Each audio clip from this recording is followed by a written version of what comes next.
शासन पर। जैसे हम सबने भारत का राष्ट्रपति चुना प्रणब मुखर्जी को, बोलो चुना कि नहीं चुना? राष्ट्रपति पद पर प्रणब मुखर्जी बैठा हुआ है राष्ट्रपति बनके, प्रथम नागरिक है, प्रथम सम्मान प्राप्त है राष्ट्रपति हमारे देश का।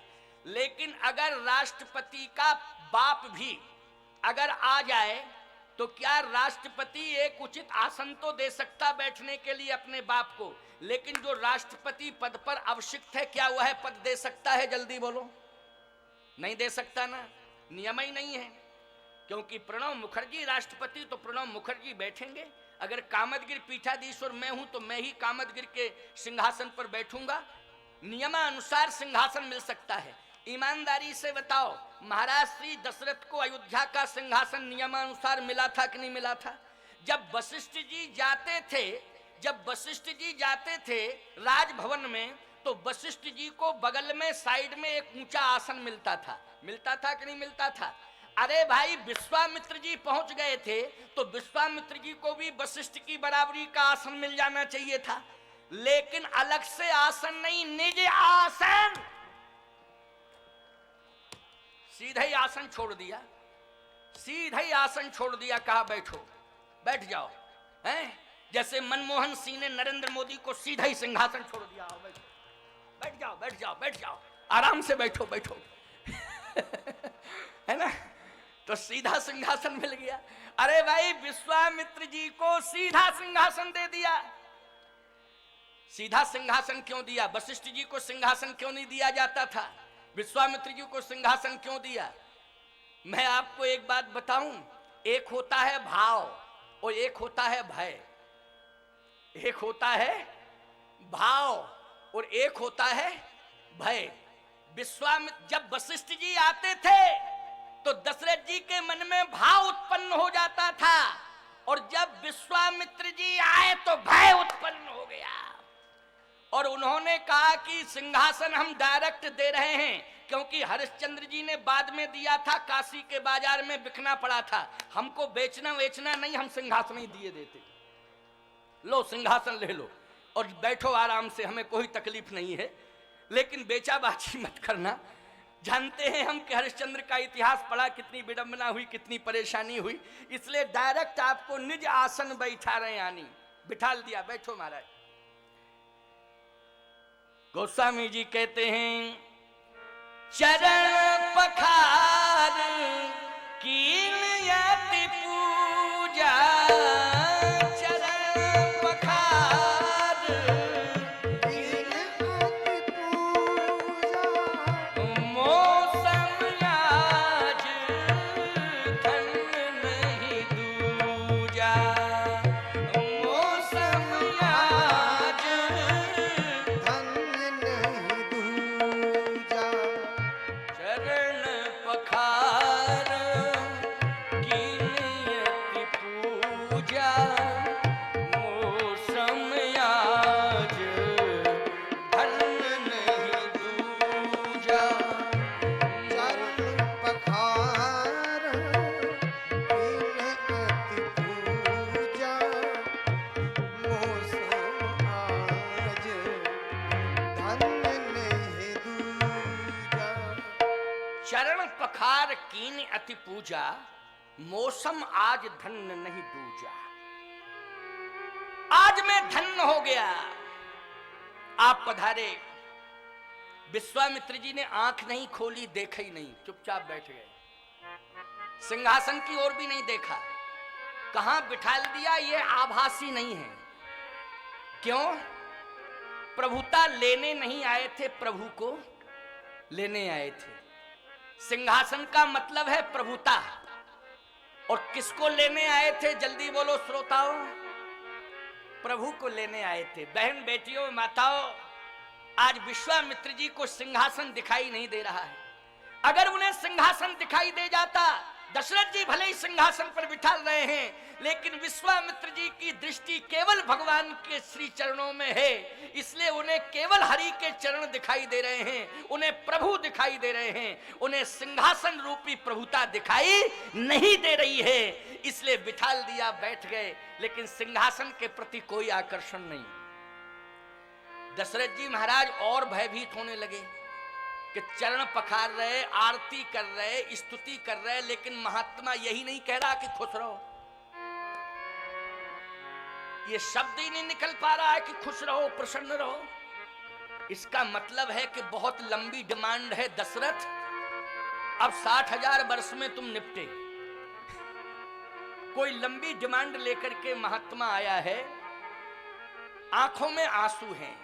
देखो भाई, आंखों में आंसू हैं प्यारे, बैठे हुए हैं। दशरथ जी के मन में ऐसा लगा कि बहुत लंबी यात्रा करके महात्मा जी आए हैं, तो हो सकता है हम स्वागत सम्मान में लगे हैं, हम आरती उतार रहे हैं, चरण प्रक्षालित कर रहे हैं, माला पहना रहे हैं, लेकिन महात्मा बहुत लंबी यात्रा करके आए, भूखे होंगे, पेट में कुछ है नहीं, इसलिए आशीर्वाद नहीं निकल रहा। बढ़िया बढ़िया भोजन बनवाएंगे और जिस समय खाएंगे उस समय चकाचक का आशीर्वाद देंगे।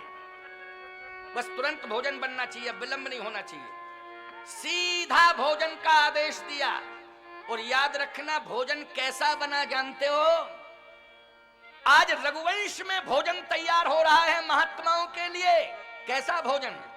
विविधि भांति भोजन, विविधि भांति। बोलो, विविधि भांति में कई प्रकार के व्यंजन बने कि नहीं बने? और नहीं, गोस्वामी जी सीधा लिख देते दाल भात। दाल भात बनवा दिया है? महात्मा पधारे हैं रघुवंश में, कैसे स्वागत करना चाहिए?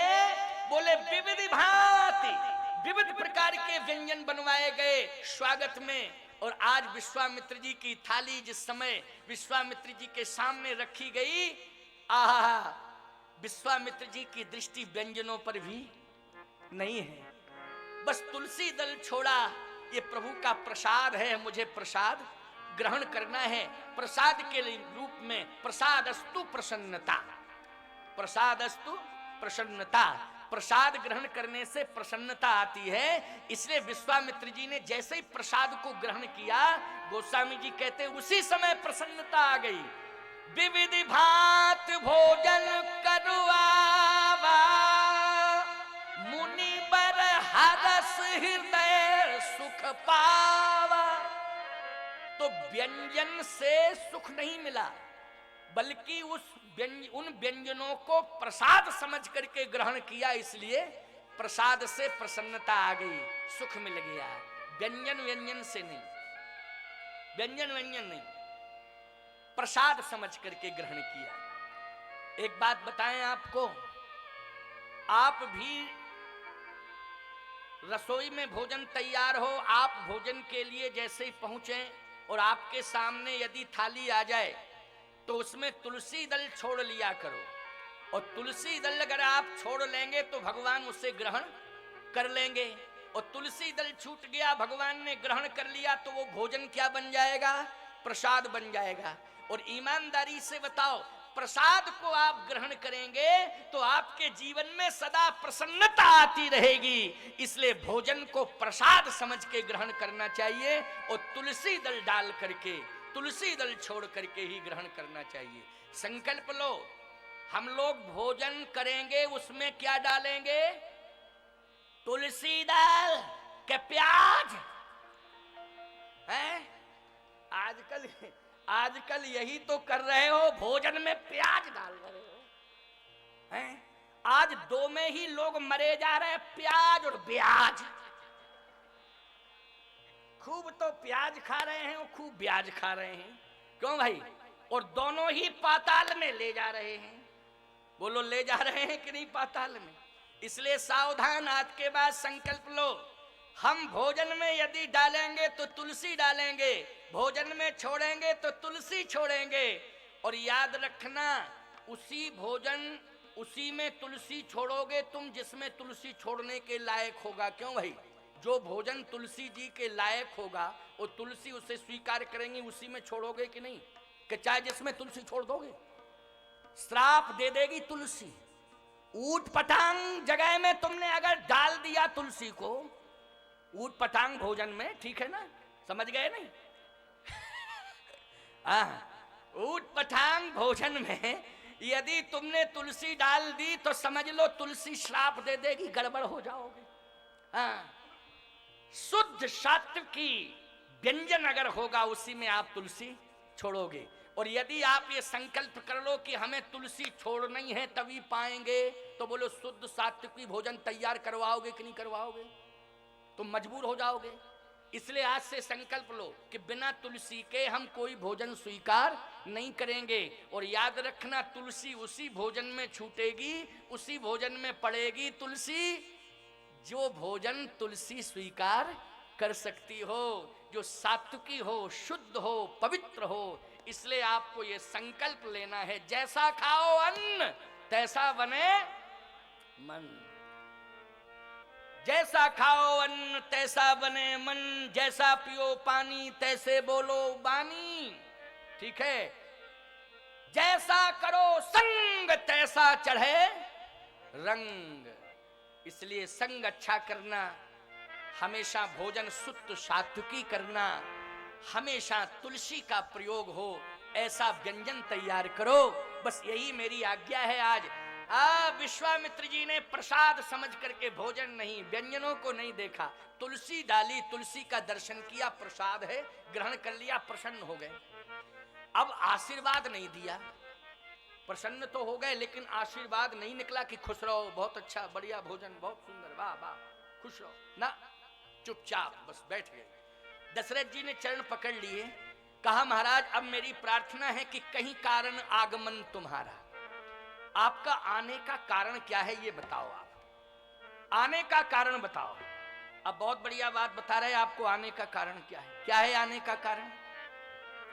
दशरथ, आने का कारण भोजन प्राप्त करना नहीं।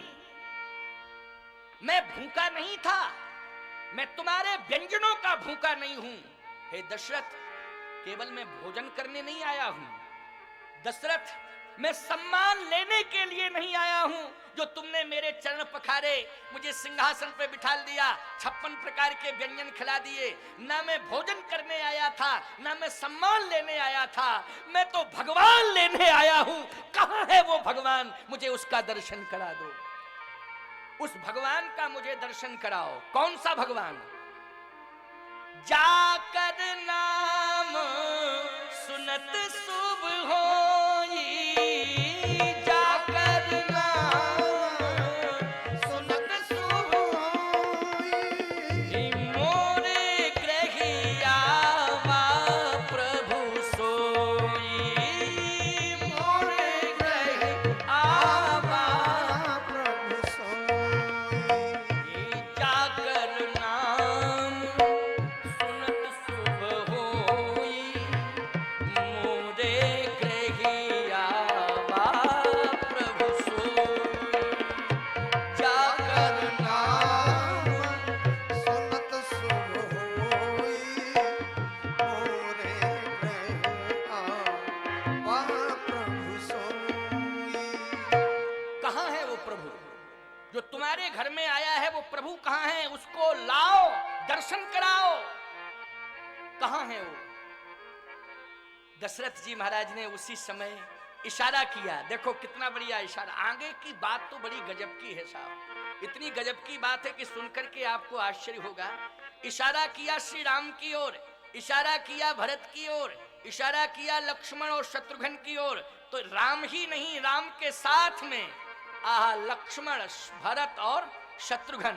गोस्वामी जी कहते हैं, पुनि चरणन मेले सुतचारी,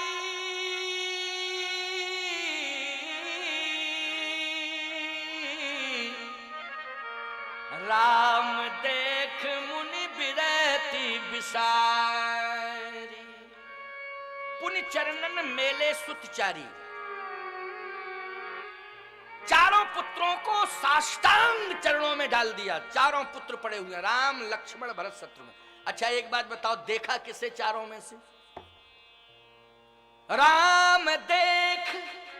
अच्छा लक्ष्य लेकर के आए थे, किसकी प्राप्ति का लक्ष्य लेके आए थे? राम देख, राम को प्राप्त करने। इसलिए देखा किसे? राम को। राम को देखा। अब राम जी को देख रहे। दशरथ जी समझ गए कि राम जी को ही देख रहे, टकटकी निगाह राम पर ही है। तो इसका मतलब है कि संपत्ति लेने नहीं आए, राम ही को लेने आए। क्या राम को ही लेने आए? अरे 60,000 वर्ष की अवस्था में बूढ़े दशरथ तुझे राम मिले थे, क्या राम का सुख नहीं ले पाएगा तू? राम अभी चले जाएंगे। दशरथ जी महाराज मन ही मन सोच रहे हैं। अब विश्वामित्र जी टकटकी निगाह से राम को देख रहे हैं। राम के अलावा न भरत को देखा, न ही लक्ष्मण को देखा और न शत्रुघ्न को देखा, जबकि चारों पड़े हुए हैं। लेकिन राम देख मुनि विरति विशारी, राम जी को देखा। अच्छा, गोस्वामी जी से पूछा कि किस दृष्टि से देख रहे हैं? गोस्वामी जी बोले ऐसे देख रहे हैं जैसे भय मगन देखत मुख शोभा और जन चकोर, चकोर बन करके। इसका मतलब है कि श्री राम हैं रामचंद्र। बोलो राम क्या है? राम चंद्र। और बोलो चंद्र को टकटकी निगाह से कौन देखता है? चकोर देखता है। बोलो चंद्र को टकटकी निगाह से चकोर देखता है। और आज विश्वामित्र जी राम जी को देखते ही चकोर बन गए, क्योंकि रामचंद्र सामने आ गए। तो विश्वामित्र जी अभी महामुनि ज्ञानी थे, मुनिवर थे, मुनि थे, लेकिन अब क्या बन गए? चकोर। बोलो बन गए चकोर कि नहीं? अब टकटकी निगाह से राम को देख रहे हैं। तो किसी ने कहा क्या चकोर को चंद्र मिल जाएगा? प्रश्न आ गया सामने, क्या चकोर को चंद्र मिल जाएगा? अरे चकोर चंद्र का दर्शन तो करता है, लेकिन चंद्र उसे प्राप्त नहीं होता। क्यों? कभी भी चकोर चंद्र के चरणों तक पहुंच पाया? नहीं पहुंच पाया। क्यों नहीं पहुंच पाया? बात क्या है? इसलिए कि वो आकाश में रहता है चंद्र। बोलो रहता है आकाश में कि नहीं? और चकोर कहां रहता है? पृथ्वी पर रहता है। पृथ्वी का चकोर कैसे आकाश में रहने वाले चंद्र तक पहुंच सकता है? कल्पना करो आप। लेकिन मैं बता रहा हूं, प्रीति की पराकाष्ठा।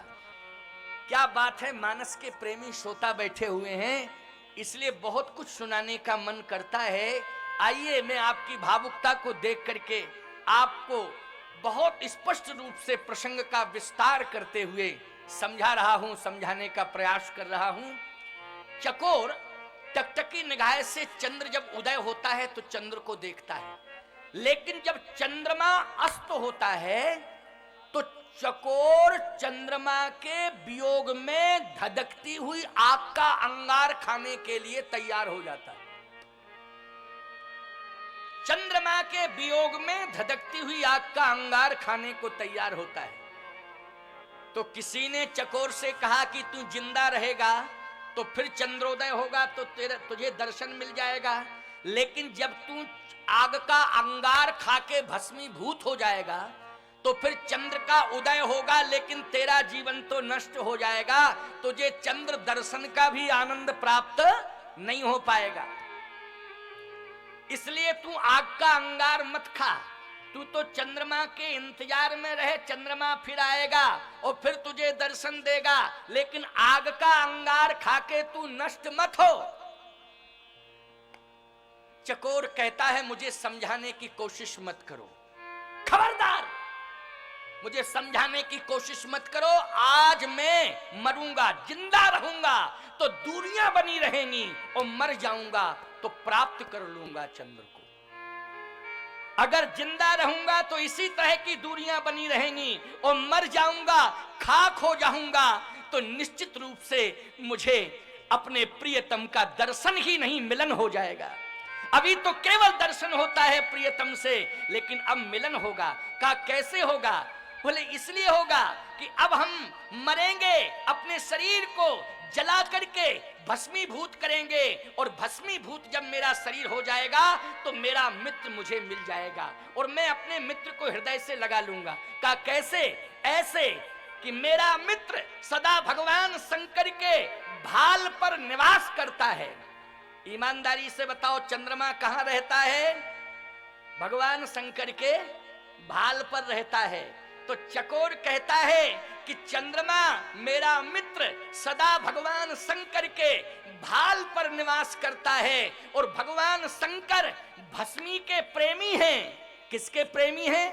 ताजी भस्मी के प्रेमी हैं। और मेरे मित्र चंद्रमा में अमृत है। अगर मैं शरीर को जला करके भस्मीभूत कर दूंगा तो ताजी भस्मी को माथे पर भगवान शंकर कैलाश पर्वत से उतर करके मस्तक पर मलेंगे। और जब मेरी ताजी भस्मी को जैसे ही मस्तक पर मलेंगे तो मेरा मित्र चंद्रमा अगर अमृत की एक बूंद भी मेरे ऊपर डाल देगा तो मैं सजीव होकर के अपने मित्र का आलिंगन कर लूंगा। इसलिए आज मैं अपने मित्र के मिलन के कारण आज शरीर को जला करके भस्मीभूत कर रहा। बोलो ये समर्पण की पराकाष्ठा है कि नहीं? किसकी पराकाष्ठा है? बोलो समर्पण की पराकाष्ठा। आज रामचंद्र को देख करके विश्वामित्र रूपी चकोर कहता है कि मैं अपने सम्मान को जला करके आया हूं, मैं अपने सम्मान को खाक करके आया हूं। आप कहोगे स्वामी जी सम्मान कैसे खाक हुआ? तो हम चौपाइयों का क्रम आपको बता रहे हैं। विश्वामित्र जी सम्मान को जला के आए हैं और जब सम्मान को जला के आए हैं तो चकोर रूपी विश्वामित्र को रामचंद्र का आलिंगन का अधिकार मिल गया कि नहीं मिल गया? अवसर मिल गया कि नहीं मिल गया? कैसे मिल गया? आलिंगन का अवसर कैसे मिला? सुनो अब मेरी बात को जरा बहुत ध्यान से सुनना, कान को बिल्कुल मेरी तरफ लगाए रहना, इधर उधर नहीं। और मैं स्पष्टीकरण दे रहा हूं कैसे। विश्वामित्र जी सम्मान, विश्वामित्र महामुनि ज्ञानी, बोलो सम्मान है कि नहीं? महामुनि ज्ञानी, विश्वामित्र महामुनि ज्ञानी, बसहि विपिन शुभ आश्रम जानी। महामुनि ज्ञानी है। और तब मुनिवर मन कीन विचारा, मुनिवर ये भी सम्मान है। और मुनि आगमन सुना जब राजा, ये भी सम्मान है। बोलो है सम्मान? मुनि, मुनिवर और महामुनि, बोलो है सम्मान कि नहीं? लेकिन जैसे ही रामचंद्र जी के इस भवन में पधारे तो उस समय ना तो महामुनि हैं, ना मुनिवर हैं, ना मुनि हैं, क्या हो गए? बोले चौथे पन पायु सुत चारी, और विप्र वचन नहीं कहे बिचारी, विप्र वचन नहीं कहे बिचारी। बोलो भाई विप्र रह गए कि नहीं? ना श्री लगा ना जी लगा, मांगने वाला ब्राह्मण, केवल विप्र। तो ईमानदारी से बताओ महामुनि नहीं है, मुनिवर नहीं है, मुनि नहीं है, कोरे कोरे ब्राह्मण विप्र हो गए। बोलो भाई सही बताओ सम्मान को खाक कर दिया कि नहीं कर दिया? और जब सम्मान को जला दिया, सम्मान को खाक कर दिया प्यारे, उसी समय रामचंद्र सामने आ गए। और जैसे ही रामचंद्र सामने आए दशरथ जी ने चरणों में डाला, विश्वामित्र जी ने चकोर बना करके, चकोर बन करके श्री राम को उठाया और अपने हृदय से लगा लिया। आज चंद्र और चकोर का मिलन हो गया है। विश्वामित्र राम का मिलन नहीं हुआ है, बल्कि आज चकोर और चंद्र का मिलन हुआ है। बोलो हो गया मिलन कि नहीं हो गया? जैसे हृदय से हृदय मिला के मिल रहे थे, बस हृदय से हृदय मिला करके श्री विश्वामित्र जी श्री राम जी से मिल रहे थे। राम का हृदय, विश्वामित्र का हृदय, दोनों का हृदय एक हो गया। बस थोड़ी देर बाद विश्वामित्र जी ने अपने बगल में राम को बिठा लिया। अच्छा जैसे ही अपने बगल में राम को बिठाला तो राम जी बैठ गए। अब भरत जी महाराज खड़े हैं हाथ जोड़े, देखो भाई खड़े हैं। तो जैसे ही खड़े हैं तो राम जी ने इशारा किया कि भरत हमारे तुम्हारे बीच में दूरियां नहीं रहनी चाहिए, अगर हम एक ओर बैठे हैं तो दूसरी ओर तुम भी बैठ जाओ, बैठ जाओ, कोई दिक्कत नहीं। तो जैसे ही भरत दूसरी ओर बैठे विश्वामित्र जी के, तो लक्ष्मण जी ने सोचा हमें कुछ समझने की जरूरत ही नहीं, हम राम जी के बगल में बैठे जाते। तो लक्ष्मण जी सीधे भगवान राम के बगल में बैठ गए। शत्रुघ्न ने सोचा हमें भी सोचने की जरूरत नहीं है, भरत के बगल में शत्रुघ्न बैठ गए। बीच में विश्वामित्र, एक तरफ राम लक्ष्मण और दूसरी तरफ भरत और शत्रुघ्न। विश्वामित्र जी समझ गए अकेले राम को नहीं मांगना है, एक और है बगल में बैठा डबल, क्योंकि ये इसके बिना रह नहीं सकता है, हम समझ चुके हैं, ये इसके बिना राम के बिना नहीं रह सकता है जो राम के बगल में बैठा है। इसलिए लक्ष्मण का नाम नहीं लिया, ना भरत का नाम लिया, क्योंकि पता ही नहीं कि इनका नाम क्या है। राम जी के नाम का तो पता है कि राम, लेकिन लक्ष्मण के नाम का पता नहीं, भरत के नाम का पता नहीं। पुत्र की भूमिका में देख रहे हैं कि ये पुत्र हैं, लेकिन जैसे ही राम के बगल में लक्ष्मण को बैठा देखा और भरत के बगल में शत्रुघ्न को बैठा देखा, तो मांगने आए थे राम को, और जैसे ही राम को देखा तो समझ लिया कि ये राम के बिना नहीं रह सकता है, ये राम के बिना नहीं रह सकता है। तो विश्वामित्र जी ने कहा, दशरथ अब मैं मांग रहा हूं, जो मांगूंगा वही तुम दोगे, जो मांगूंगा वही तुम दोगे कि नहीं दोगे? कहे हाँ महाराज, जो आप मांगेंगे वही दूंगा। अच्छा सही बताओ, अभी तक तो सम्मान करते रहे, साम नीति है कि नहीं? क्या है? साम नीति। और अब दाम नीति का नंबर आ रहा है कि नहीं आ रहा है? साम नीति के बाद कौन सी नीति? दाम नीति। तो दशरथ जी समझ गए कि साम नीति से तो हम सम्मान कर दिए, लेकिन साम नीति से प्रभावित नहीं हुए विश्वामित्र जी, तो अब दाम नीति से प्रभावित करें। तो विश्वामित्र जी से कहा, दशरथ जी ने आपका आने का कारण क्या है पहले ये बताओ। तो विश्वामित्र जी बोले, आने का कारण है यज्ञ। यज्ञ है?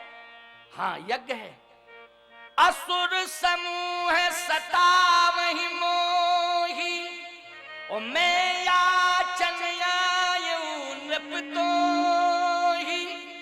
मैं मांगने के लिए आया हूं, क्योंकि मेरा यज्ञ राक्षस सफल नहीं होने दे रहे हैं। वो अब हमें विश्वास है कि तुम्हारे पास में आ गया हूं, इसलिए अब मेरा यज्ञ सफल हो जाएगा, निश्चित रूप से सफल हो जाएगा। दशरथ जी समझ गए यज्ञ सफल का मतलब है चंदा। क्यों भाई? जैसे हम आपके घर में पहुंचे, एक उदाहरण दे रहे हैं, आपके घर में हम पहुंचे और आप कहो महाराज कैसे पधारे, भोजन कर लो, प्रसाद कर, सब कुछ आप सम्मान करेंगे, आरती उतारेंगे, भोजन करवा देंगे, सब कुछ। फिर कहेंगे महाराज कैसे पधारे। हम कहें बहुत सालों से हम यज्ञ करने की सोच रहे, लेकिन यज्ञ सफल ही नहीं हुआ, परंतु तुम्हारे घर में आ गए, अब कन्फर्म है मेरा यज्ञ सफल हो जाएगा। तो तुम समझोगे चंदा, निश्चित है कि महाराज चंदा मांगने आए। क्यों भाई, यही समझोगे कि नहीं समझोगे? विश्वामित्र जी ने कहा, अभी तक मेरा यज्ञ सफल नहीं हो पाया, लेकिन अब मुझे विश्वास हो गया है कि दशरथ मैं तुम्हारे राज्य में आ चुका हूं, तुम्हारे महल में प्रवेश कर चुका हूं, अब मेरा यज्ञ अवश्य ही सफल हो जाएगा, सफल हो जाएगा।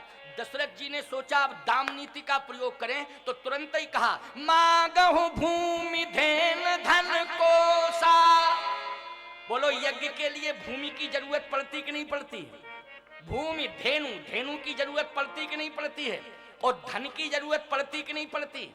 यज्ञ में जिस जिसकी जरूरत पड़ती है, दशरथ जी महाराज ने उसी का नाम लिया। मांगहु भूमि धेनु धन कोसा, सर्वस्व आज देहु सहिरोसा, सर्वस्व आज देहु सहिरोसा। मांगहु भूमि धेनु धन कोशा।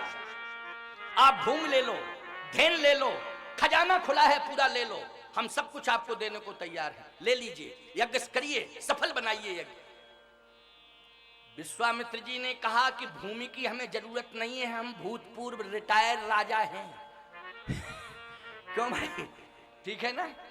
भूतपूर्व राजा, बोलो है कि नहीं? सही बताओ विश्वामित्र, जमीन की कोई कमी तो है नहीं, इतना तो अधिकार रखते ही हैं कि जमीन मिल सकती है राज्य से। और धेनु की भी जरूरत नहीं है, धेनु गौशालाएं खुली हैं, हजारों की संख्या में गौओं की सेवा हो रही है। मुझे तुम्हारी धेनु की जरूरत नहीं है, हमारे पास ही लाखों गौएं हैं। धन, धन की भी जरूरत नहीं है, भरा पड़ा है मेरे राज्य में धन, आवश्यकता पड़ेगी धन ले लूंगा। तो फिर महाराज किसकी जरूरत है? अगर आपको भूमि नहीं चाहिए यज्ञ के लिए, आपको धेनु नहीं चाहिए, धन नहीं चाहिए, तो महाराज प्राण ले लो। फिर हम ऐसी बात अपने मनमुखीपन से नहीं कह रहे हैं, याद रखना। देह प्राण ते प्रिय कछु नाही, सो मुनि दे निमिख इक मान देहि प्राण ते प्रिय कछु नाही। प्राण से ज्यादा प्रिय किसी को कुछ होता नहीं है, लेकिन मैं प्राण भी निछावर करने को तैयार हूं, आप प्राण ले लो। विश्वामित्र जी बोले तेरे प्राण लेने के लिए भी नहीं आया हूं। महात्मा प्राण लेते हैं क्या? आजकल यही तो उल्टी गंगा तुम लोग बहा रहे हो।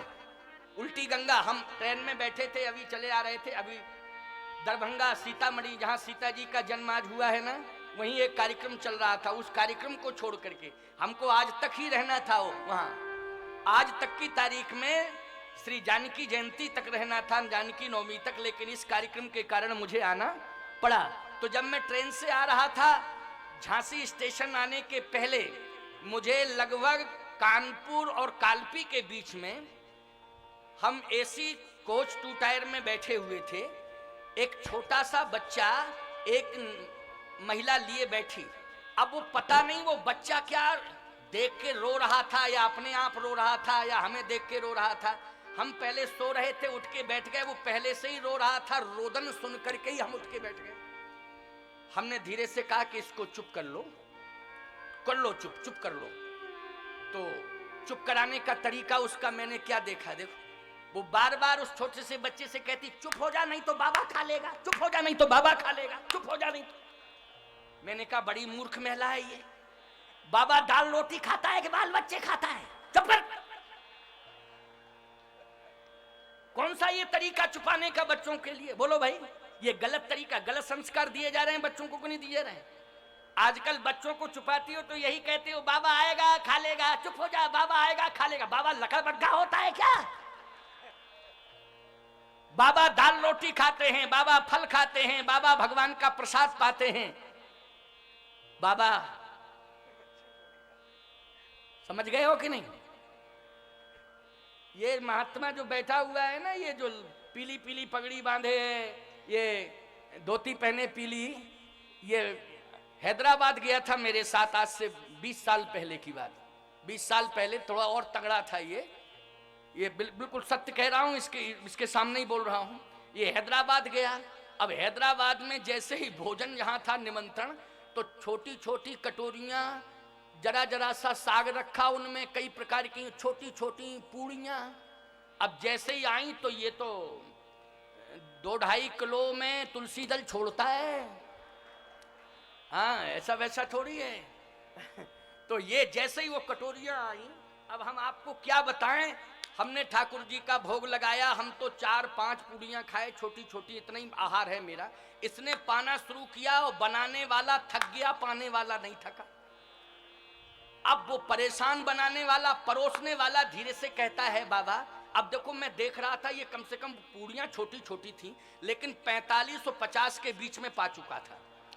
अब वो धीरे से संकोच में कहता है परोसने वाला, क्यों महात्मा, बाबा बीच में पानी तो पी लिया करो। बोले बीच आवे तब ना। तो पसीना निकल गया बनाने वाले का कि 50 पूड़ी पर भी बीच नहीं आ रहा है, तो अब उसके पसीना निकल गया।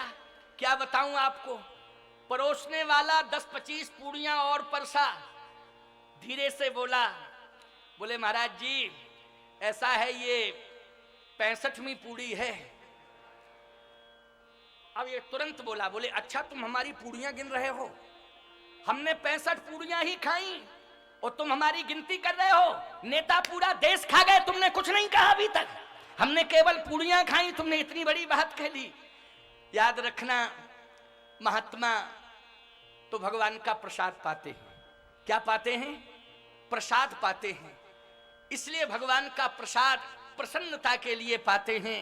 महात्मा किसी के जीवन को नष्ट नहीं करते हैं, महात्मा किसी राष्ट्र को नष्ट नहीं करते हैं। महात्मा अपनी साधना से जन जीवन को आशीर्वाद दे करके सर्वांगीण विकास से जोड़ देते हैं, आध्यात्मिक उत्थान से जोड़ देते हैं और परमात्मा से जोड़ देते हैं। ये साधुओं का काम है, ये संतों का काम है। आपका विकास हो, आपके जीवन का उत्थान हो और आप भगवान से जुड़ जाएं, ये परिकल्पना महात्माओं की होती है। इसलिए विश्वामित्र जी ने कहा, हम तुम्हारे व्यंजन खाने नहीं आए थे, हम तुम्हारे से सम्मान लेने नहीं आए थे। हमें जरूरत नहीं है धन की, हमें जरूरत है संपत्ति की नहीं है, धन की नहीं है, हमें सम्मान की जरूरत नहीं है, हमको केवल जरूरत है तो भगवान की जरूरत है। इसलिए बस भगवान मेरे बगल में बैठ गया है, जिसे लेने के लिए मैं आया था वो मेरे बगल में बैठ गया अनुज समेत। अभी तो केवल राम को मांगने आए थे, लेकिन अनुज, बोलो लक्ष्मण का नाम नहीं लिया, लेकिन छोटा समझा ना, राम से सब छोटे हैं तो सभी अनुज हो गए। क्यों हो गए कि नहीं हो गए? राम से सब छोटे हैं तो सब क्या हो गए? अनुज।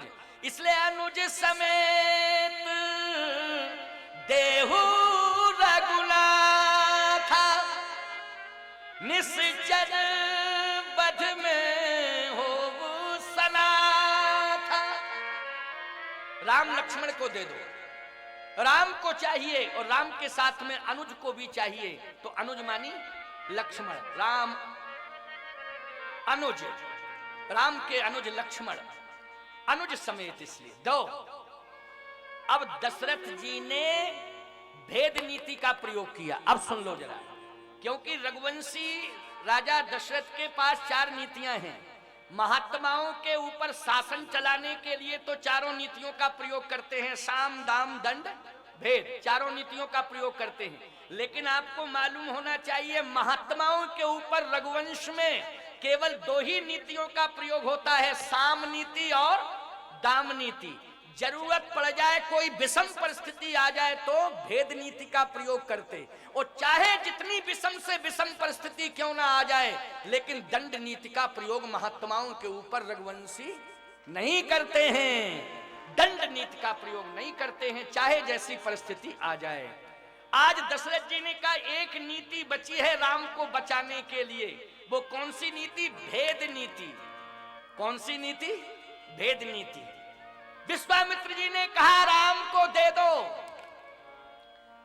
दशरथ जी ने कहा महाराज, अगर राम मेरे होते तो मैं दे देता, लेकिन राम तो मेरे पास धरोहर के रूप में है, राम मेरे नहीं है, मेरे पास तो केवल धरोहर के रूप में है।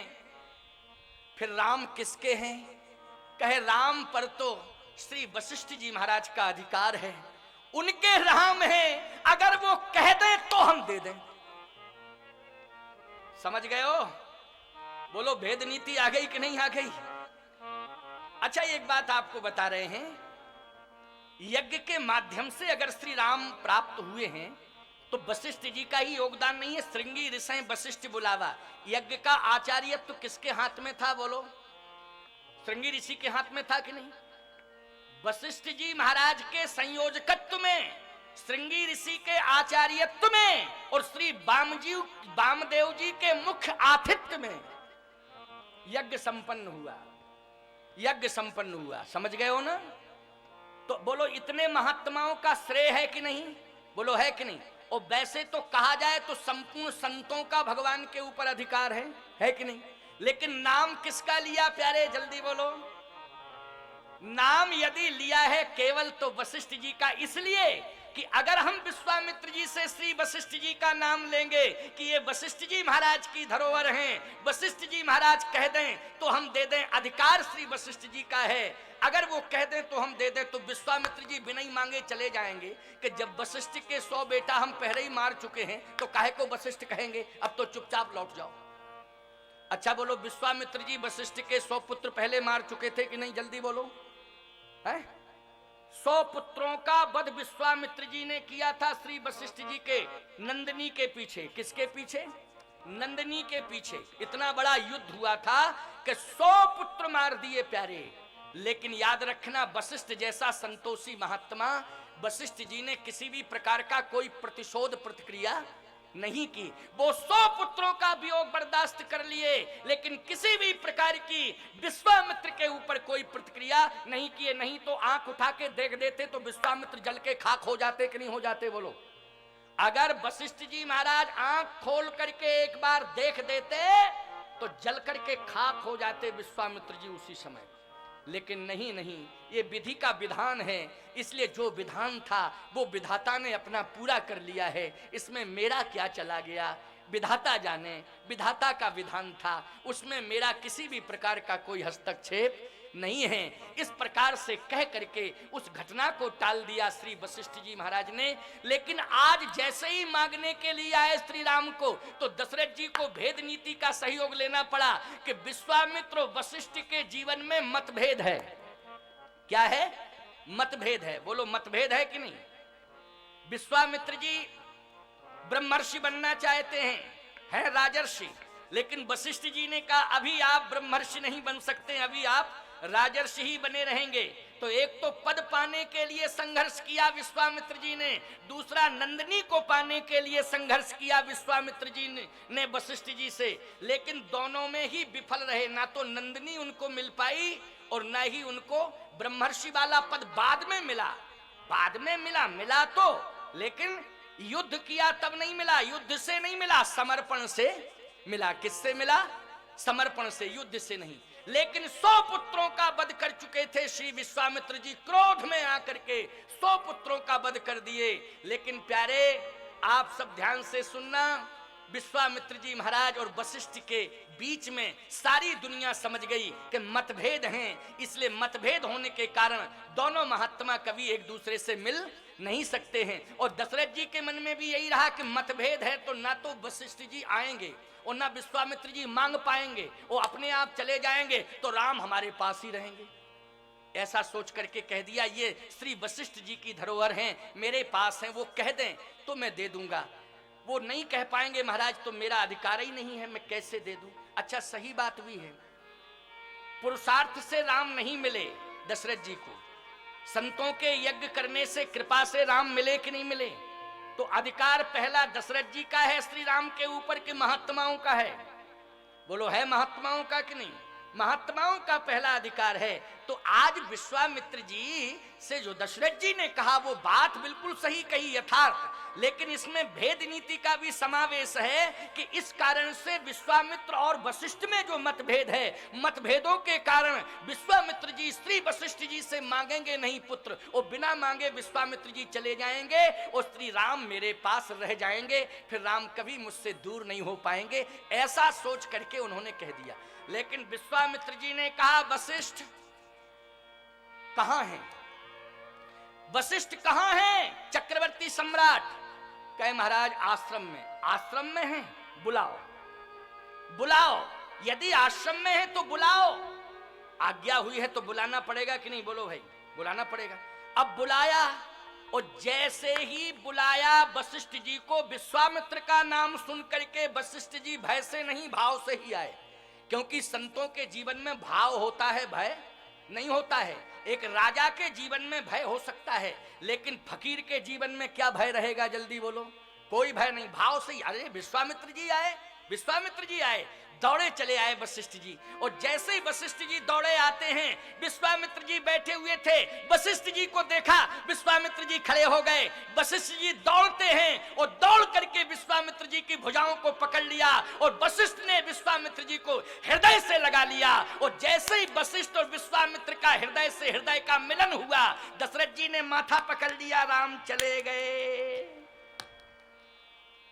अब राम रुकने वाले नहीं है, समझौता हो गया, कन्फर्म। अब राम चले गए। क्यों? हृदय से हृदय मिल गया, दोनों महात्माओं का हृदय से हृदय मिल गया।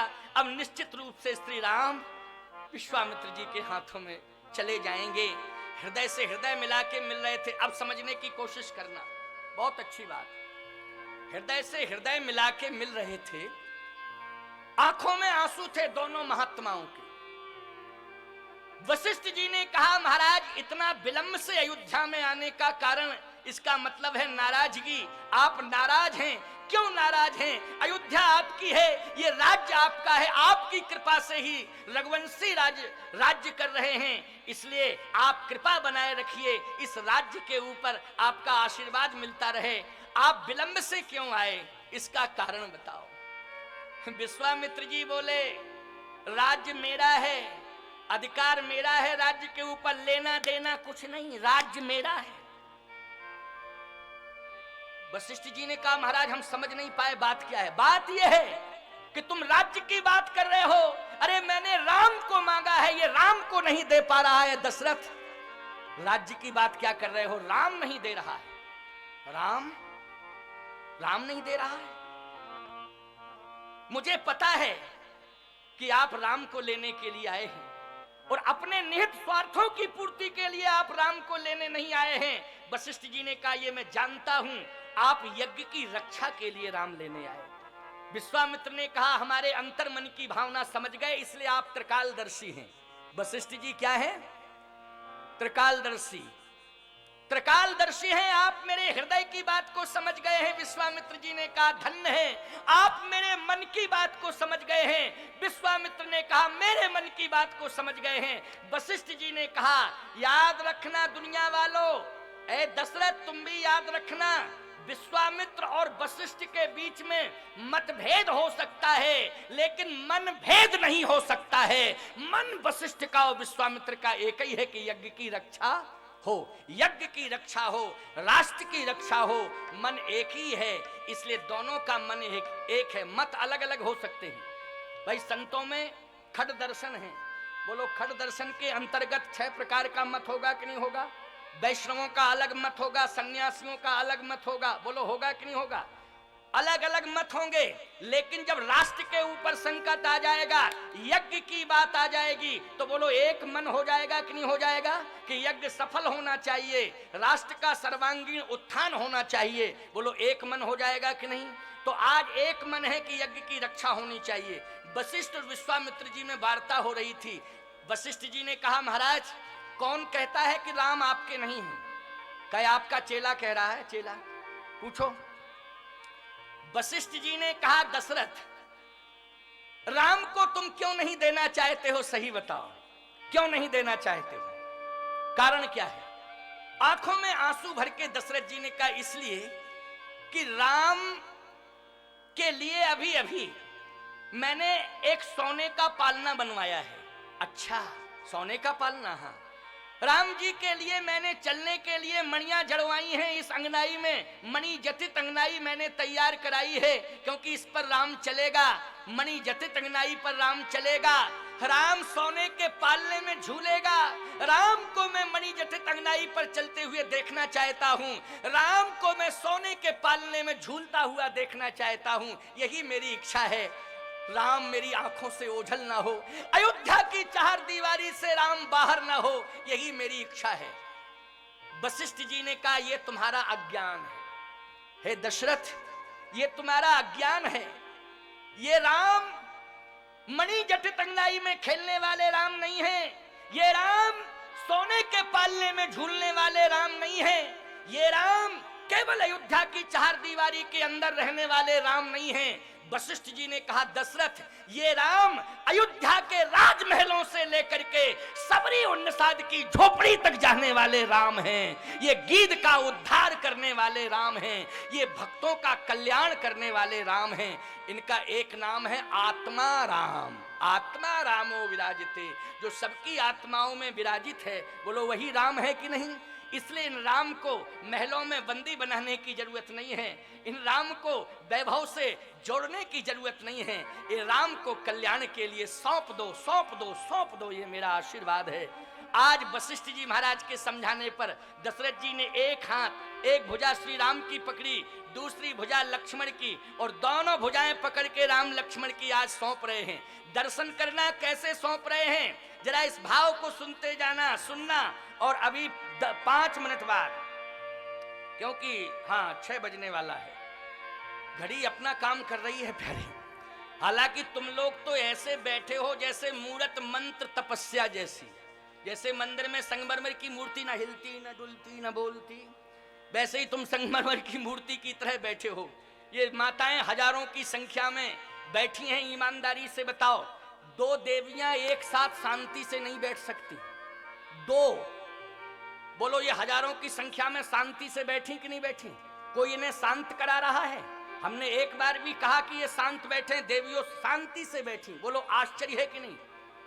विश्व का पहला आश्चर्य है ये कि हजारों की संख्या में इतनी देवियां शांति से एक साथ बैठी। बोलो ये कथा का प्रभाव नहीं है तो क्या है? नहीं तो दो नहीं बैठ सकती शांति से, वो उससे पूछेगी, वो उससे पूछेगी, क्यों बहन तुम्हारे क्या लड़के हैं? वो कहेगी हमारे 4 हैं। क्या करते हैं 4? 2 डॉक्टर हैं, 2 मास्टर। अच्छा तुम्हारे कितने हैं? वो कहेगी हमारे 8 हैं। 8? तेरे 8 क्या करते हैं? बोले 4 सेंट्रल जेल में हैं, 4 फरार हैं।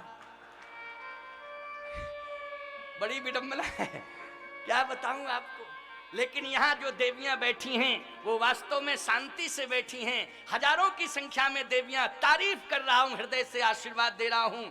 हजारों की संख्या में पुरुष बैठे हुए हैं, लेकिन शांति से बैठे हुए हैं। हृदय से मेरा आप सबके लिए आशीर्वाद है, कोटि कोटि आशीर्वाद है। आपका जीवन धन्य हो। मैं प्रभावित हूं आप सबकी भक्ति से, आप सबकी श्रद्धा से। आप बढ़ते ही जा रहे हैं, श्रोताओं की संख्या बढ़ती ही चली जा रही है। जो जैसे ही सुन रहा है वैसे ही दौड़ करके अपने काम काजों उसको छोड़ करके कथा सुनने के लिए इस परिसर में आ रहा है। बस मैंने आपको एक बात बता दी थी कि दशरथ जी ने राजपाट भी दे दिया महात्मा विश्वामित्र को। दशरथ जी महाराज ने अपनी संतान भी दे दी। दशरथ जी महाराज ने अपना जीवन दे दिया। किसके लिए धन दिया? किसके लिए राम को दिया? किसके लिए जीवन को दिया? याद रखना, यज्ञ की रक्षा के लिए दिया है। इसलिए रघुवंशियों, आज ये अति विशाल अति रुद्र महायज्ञ हो रहा है। इस यज्ञ को संपन्न करने के लिए आप तन भी दे दो, धन भी दे दो और मन भी दे दो और यज्ञ को सफल करो। आज वशिष्ठ जी ने, मैं वशिष्ठ बन करके आपको समझा रहा हूं, आदेश दे रहा हूं, उपदेश दे रहा हूं कि जैसे वशिष्ठ जी महाराज ने श्री दशरथ जी को समझाया, वैसे आज मैं वशिष्ठ की भूमिका में बैठ करके आपको समझा रहा हूं, आदेश भी दे रहा हूं, संदेश उपदेश दे रहा हूं। अति रुद्र विशाल, ये विशाल यज्ञ जो अति रुद्र महायज्ञ है, जो 1111 कुंडात्मक, इतना विशाल समझ लीजिए, 1111 कुंडात्मक यज्ञ है ये यज्ञ। अरे विश्वामित्र जी के यज्ञ को श्री राम ने संपन्न किया था और इस विशाल अति रुद्र महायज्ञ को रघुवंशी सफल बनाएंगे, क्योंकि रघुवंशी ने ही विश्वामित्र के यज्ञ को सफल बनाया था और आज रघुवंशी ही इस यज्ञ को सफल बनाएंगे। और याद रखना, जो और भी लोग हैं, यदि तन मन धन से यज्ञ में समर्पित होकर के दान करना चाहते हैं तो जगह जगह दान पात्र लगे हुए हैं, यज्ञ मंडप है, खुले हस्त से सभी लोग दान दे करके अपने जीवन को धन्य करें। लेकिन संकल्प रघुवंशियों ने लिया है, इसलिए अति विशाल रुद्र महायज्ञ संपन्न होगा। मेरा आशीर्वाद है, मैं आपको संबल और शक्ति दे रहा हूं कि आप सब निश्चित रूप से इस अति विशाल रुद्र महायज्ञ को अवश्य ही सफल करेंगे। तन मन धन से सफल हो करके आपका यज्ञ सफल होगा, ये मेरा आप सबके लिए आशीर्वाद है। आज विश्वामित्र जी ने जैसे ही राम लक्ष्मण को अपने हाथों में पाया तो कहा, मोरे प्राण नाथ सुत दो, तुम मुनि पिता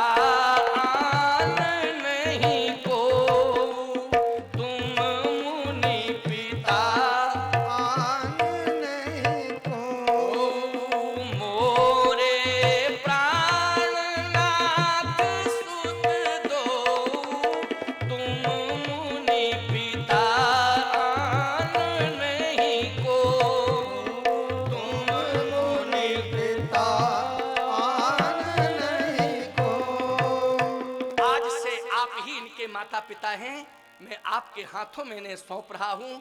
यज्ञ की रक्षा का श्रेय राम लक्ष्मण को, मेरे पुत्रों को, मेरे वंश को, मेरे रघुवंश को मिलने जा रहा है। ये मेरा परम सौभाग्य है, परम सौभाग्य है। इसलिए महाराज सब कुछ यज्ञ के लिए समर्पित कर रहा हूं। हाथ जोड़ करके प्रार्थना की।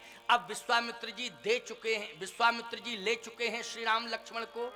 दशरथ जी महाराज तन मन धन से समर्पित होकर श्री विश्वामित्र जी को सौंप चुके हैं, अपना समर्पण कर चुके हैं। आज समर्पण की पराकाष्ठा, रघुवंश में समर्पण की पराकाष्ठा का दर्शन आपने कथा के माध्यम से किया। अगली चर्चा कल आने वाले समय में होगी। आप लोग अब आरती के लिए तैयार हो जाएं। अभी बैठे रहना, अभी रुको रुको रुको रुको। अच्छा, क्या सेंट्रल जेल से छुट्टी हुई है? क्या जमानत हो गई है तुम्हारी? इतने क्यों घबराते हो? अरे मैंने अभी तो प्रवचन का विश्राम किया है, अभी तो आरती होगी, है ना? आरती होगी। हमारे लखन बाबा बैठे हुए हैं, लखन दास जी, ये रात दिन जुटे हुए हैं। इतनी भीषण गर्मी में इतना परिश्रम कर रहे हैं कि इनके परिश्रम को देख करके हम इतने प्रभावित हैं, इतने प्रभावित हैं कि मैंने भरपूर आशीर्वाद दे दिया लखन दास जी को कि तुम्हारा परिश्रम व्यर्थ नहीं जाएगा, सार्थक जाएगा। और आज मैं पुनः आशीर्वाद आप सबको दे रहा हूं। हमारे पटेल बाबा भी बैठे हुए हैं और हमारे सभी संत बैठे हुए हैं। ये सभी यज्ञ में अपनी तपस्या लगाए हुए हैं।